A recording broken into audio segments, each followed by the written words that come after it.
কুয়াশায় ঢাকা সকালবেলা, শিশির ভেজা করছে খেলা। মিষ্টি রোদ যখন গায়ে লাগে, মনের মাঝে উষ্ণতা জাগে। পাখির ডাকে ঘুম ভাঙে, কুয়াশার সকাল মনে টানে। চায়ের কাপে ধোঁয়া ওঠে, গল্প জমে পিঠা হাতে।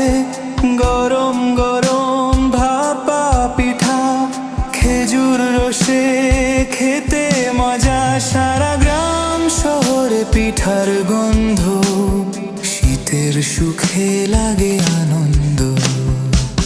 শীতের হাওয়া মন ছুঁয়ে যায়, প্রাণের মাঝে সুর বাজায়। কুয়াশায় ঢাকা সকালবেলা।